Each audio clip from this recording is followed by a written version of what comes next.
Hello, my name is Rebecca Ibel. I'm here with Daina Higgins at Contemporary Art Matters.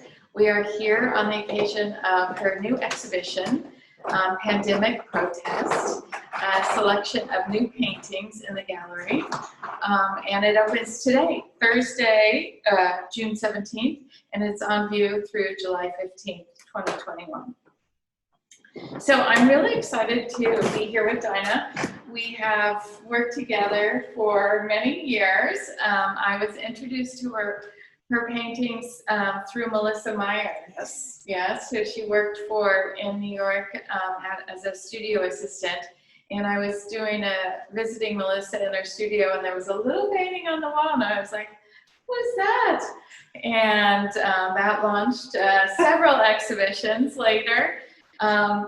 Daina is from Columbus, originally grew up, went to Fort Hays High School before leaving to receive her bachelor and master's in fine arts, and has exhibited in New York, lived where she lived for many years, and now is based in Philadelphia. So it was through an exhibition last summer at Fort Hays. They had an alumni show. What a great high school program in Columbus that has been. So we got reconnected after many years, and here we are today. So I'm delighted to have these new paintings. What a big year, 2020 and into 2021.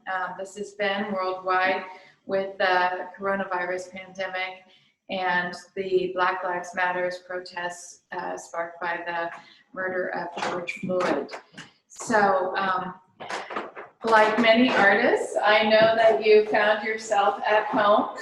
And I think before we dig into the subject matter, one of the things that always struck me about your painting is that I really think of you as an American painter, like chronicling landscapes, urban cityscapes, traveling around town with your camera and capturing different areas of town. Sometimes the focus of your work seems to cover things that don't get the mainstream attention. And maybe the early pictures were the graffiti girl eyes, places, railroad tracks, some of that. I remember the New York cityscapes. You had some of the beautiful storefronts that showed the diversity of culture in the city. Yeah, New York is just such a fabulous place. There's just people from all over the world, and I would kind of hop around different neighborhoods in Brooklyn living. I'd kind of find one lease that was cheap, and then that would end, and I'd have to find a new lease that was cheap, and it was always in a up and coming immigrant neighborhood. So I love those business districts. They're just so such a wonderful cacophony of cultures clashing together and this new home for people. So, and you would find beauty in unheralded places. There would be some weeds growing out of a fence or something like that, but the focus seemed to really be about the beauty in our surroundings, finding beauty in the cultures in our surroundings, but really seeking out what it is that defines us, really. Yeah, it's kind of about looking for, I'm always empathetic to the underdog, and I call them non-spaces, but they're just places that aren't heroic, so to speak. They're either, architecture that's meant to ferry people through to another destination, or, just even more hidden areas, that a graffiti artist would hang out in. There's something just very particular about, having this place all to yourself, and having this kind of experience with the urban environment. It is, a lot of people might describe some of the focus of your work as more of a blight on our community, like car sale lots with the flags and things. Those aren't always the focus of you, but you treat them with such care and admiration. Yeah, I mean, I really do just paint what's around me. And I love the car lots. I love the flags. I found them to be like almost like art installations on their own. And I just wanted to pay homage to that, I think it's like, it's an independent or a small business, and they're just kind of like, they have their own vision of their space, and I think that's really wonderful. So, that true American spirit. Yes. The other thing that I noticed in a lot of your work is you capture the this evening light, almost like a dusk light. That not in every painting, but in a lot of them, you have an amazing skill for, even when it's dark, having that fake, night light from the, not just car lots, but parking lots for a Target, or capturing that evening light. Right. Yeah, I'm very sensitive to light. I don't know what it is. It's just something that I'm like highly tuned to. I kind of like draw in moods from places, and then my memory is sort of formed in terms of what the light was like, and sort of like, what the sort of major structures were around. And that's how I kind of like develop a memory of a place. So for me, it's just, just being sensitive to that, that sort of like almost slipping into, the absence of light, that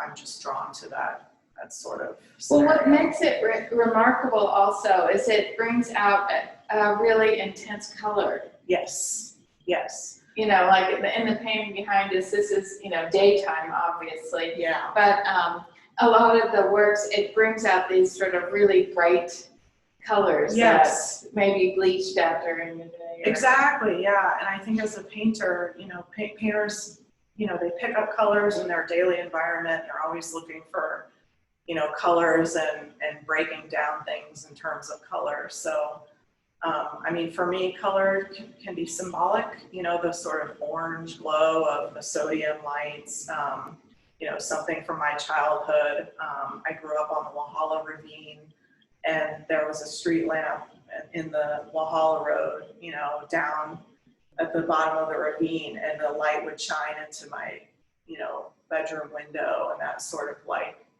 I think it just really sunk in and informed, there's just something beautiful about it. So there is something slightly nostalgic about your works. Yeah. And, that's sort of looking at this new body of work, there is a nostalgia and almost a yearning for a different kind of painting. So I know through early COVID, you found yourself wandering in parks. Yeah. Nature Girl came out. Nature Girl.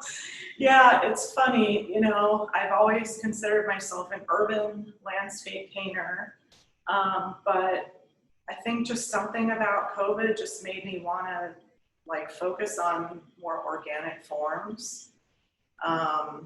Just there's a softness there. I think I was looking towards, the light, and I would just go walking. I couldn't really go far.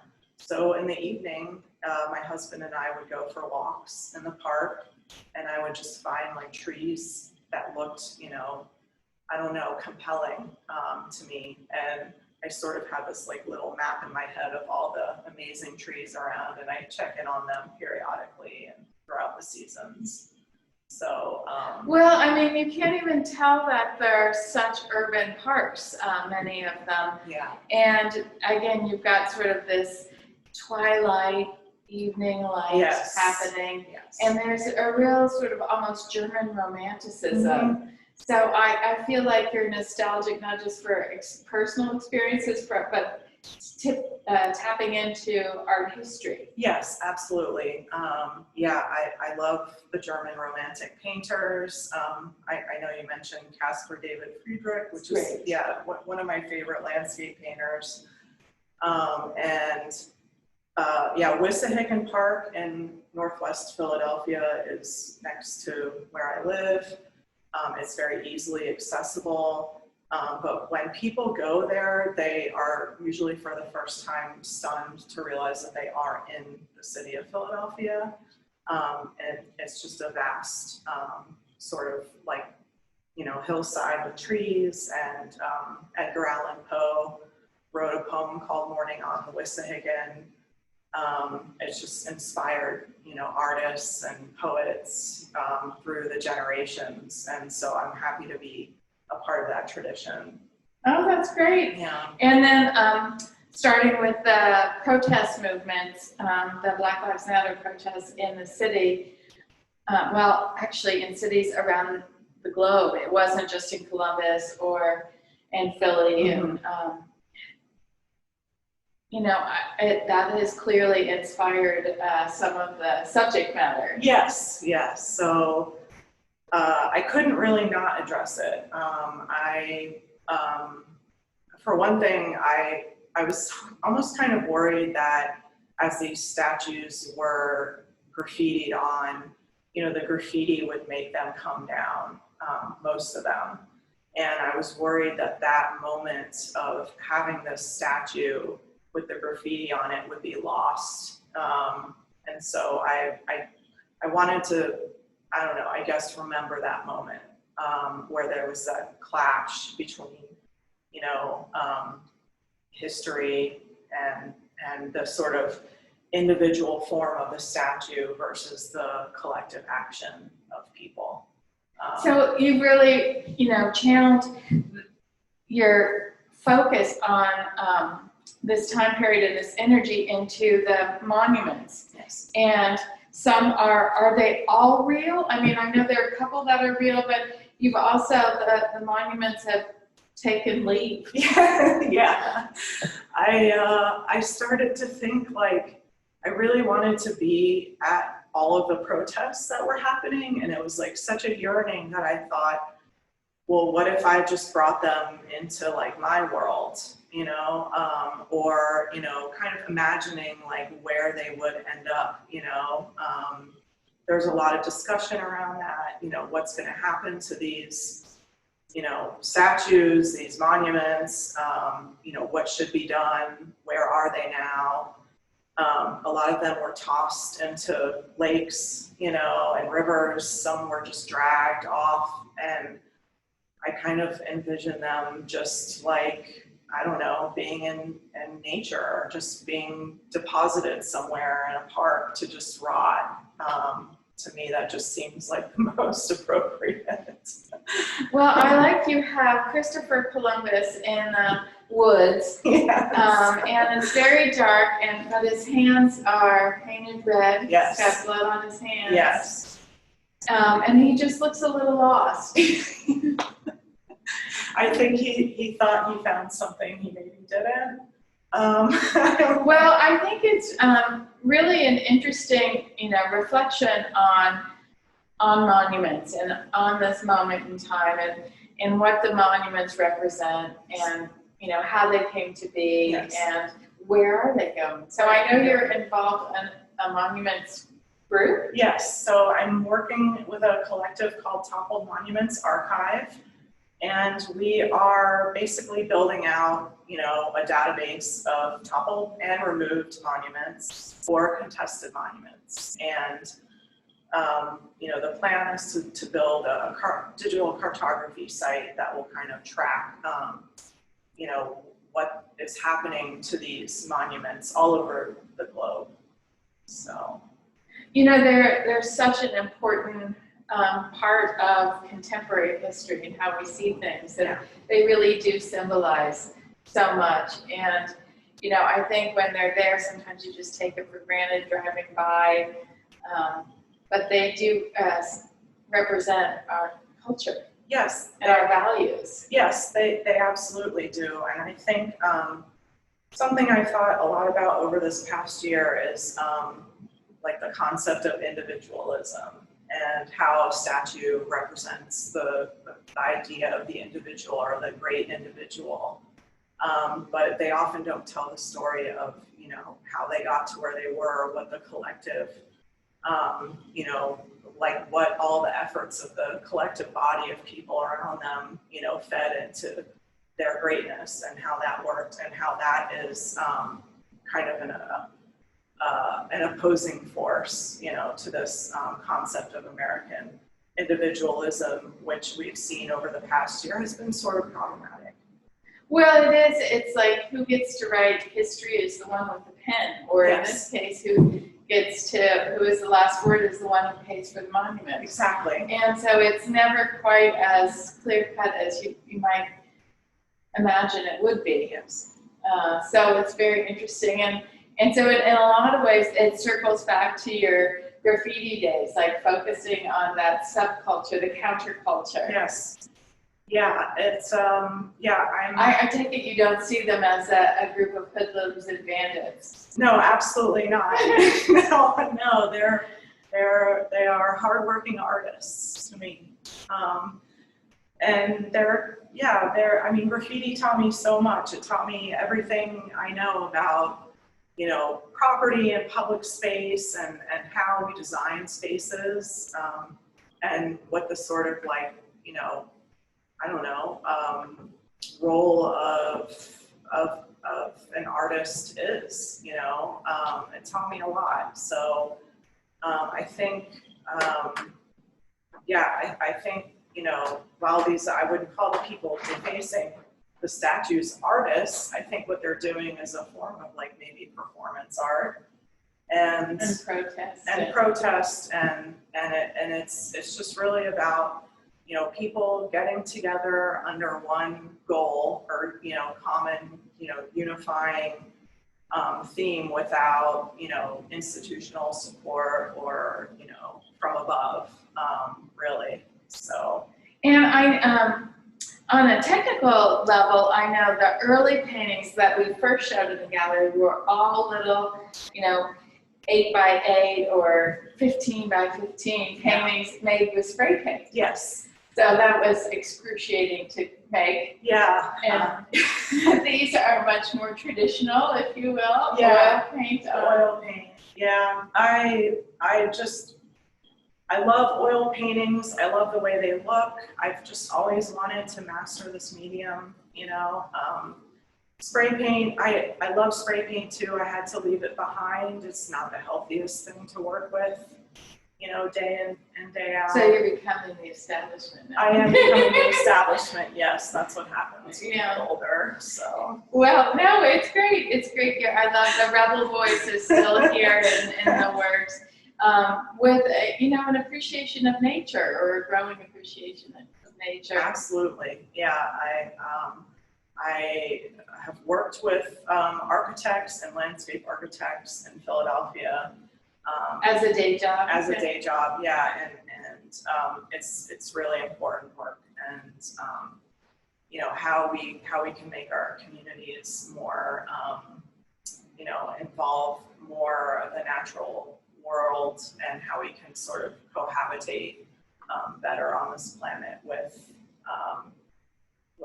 nature, you know. And how that feeds our soul. Absolutely, yeah. You know. Yeah, you know, it's this Victorian idea, of course, again, going back to that period, but, like, you know, the necessity of the park in the urban area, how it is kind of like not just a backyard for everyone, but it's like a communal space, you know, where there's no, like, dictates of capitalism. You can go there for recreation. You don't have to buy something. It's just like a place for people to go unwind and, you know, get clean air into their lungs, and, you know, for better or worse, you know, that's what we have. So I respect it tremendously. Well, thank you. I hope you all will come and see the works in person. They will be on our website as well for the virtual experience. And we'll edit and post-production here, add some of the images so you can see them as well. But I really love having you here. Yes, I love having the I paintings. love being here. I'm so happy to be working with you again, and I'm thrilled with your space. I just love your program and everything that you're doing. Oh, thank you. Thank you so much. And I thank you. You know, it's so interesting to me what a super challenging year of turmoil, how that has inspired a whole new focus and direction, and it's great work. Yeah, thank you. Congratulations. Thank you. All right, well, come and see it. Thank you all. Cheers.